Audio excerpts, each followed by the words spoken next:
શિયાળામાં જો dry fruit ના ખાઈ શકાય ને તો ફક્ત આપણે ચણા ખાઈએ ને તો બધા ડ્રાય ફ્રૂટ જેટલી જ તાકાત ચણામાંથી મળે. માટે કહેવાય છે ને કે ચણા ખાઈએ ને તો ઘોડા જેવી તાકાત આવે. અને એમાં પણ જો આપણે ચણાને ફણગાવીને એટલે અંકુરિત કરી નાખીએ ને તો તેના ગુણ છે ને તે અનેક ગણા વધી જાય છે. પણ ઘરમાં આ ચણા પલરે તો ખરા, પણ ફણગાવા સમયે ચીકણા થઈ જાય, વાસ આવતી હોય અથવા સરખા અંકુરિત ના થતા હોય ને તો આજે એકદમ સહેલી રીતે પોટલીમાં બાંધ્યા વગર કે ચાળણીમાં ઉમેર્યા વગર એકદમ દાણે દાણો ફૂટી જાય ને તેવા ચણા ફણગાવાની રીત બતાવું. આ રીતે 12 માસમાં ગમે ત્યારે ચીકણા થયા કે વાસ આવ્યા વગર એકદમ સહેલાઈથી ચણા ફણગાવી શકાય છે. તો ચણા ફણગાવાની શરૂઆત અહીં મેં 1 કપ કાળા ચણા, જેને આપણે દેશી ચણા કહીએ છીએ ને, તે લીધા છે. તેને એક બાઉલમાં કાઢી ચોખ્ખું પાણી ઉમેરી ઘસી અને સાફ કરી લેવાના, જેથી તેમાં થોડો કચરો ચોટેલો હોય ને તો તે નીકળી જાય. હાથ વડે સાફ કર્યા પછી ડોળું થયેલું પાણી કાઢી લેવાનું.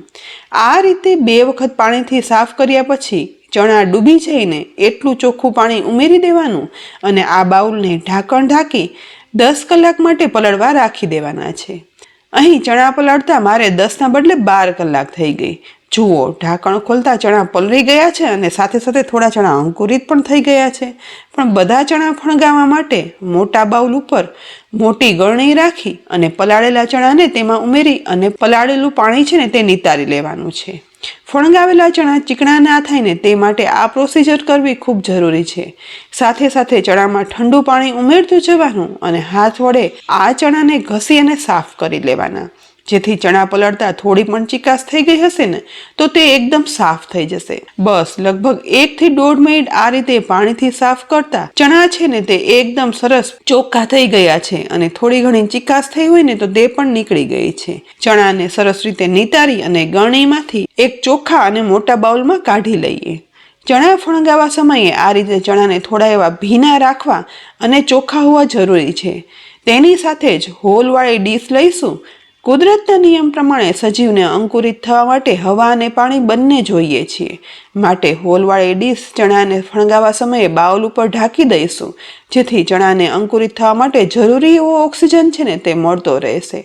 અને ઓક્સિજન મળશે ને તો જ આ ચણામાં એકદમ સરસ ફણગા ફૂટી જશે અને અંકુરિત થઈ જશે.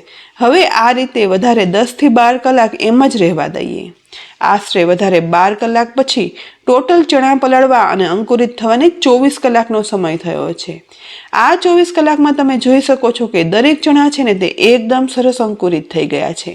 ફણગા પણ એકદમ મોટા મોટા ફૂટી ગયા.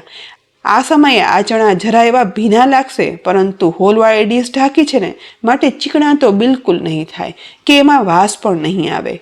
એકદમ સહેલાઈથી અહીંયા તમે જોયું ને કે પલાળેલા ચણાની પોટલી બાંધ્યા વગર કે પછી ચાળણીમાં ઉમેર્યા વગર સાઈઝમાં મોટા થઈ ચણા એકદમ સરસ અંકુરિત થઈ ગયા છે. તો છે ને ચણા અંકુરિત કરવાની એકદમ સહેલી રીત.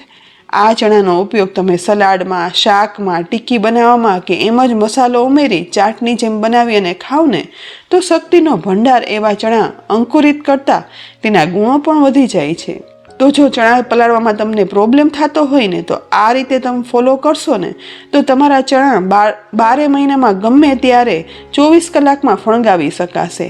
તો ચણા ફણગાવવાની આ સહેલી રીત તમને કેવી લાગી? કોમેન્ટ બોક્સમાં લખી અને જરૂર કહેજો.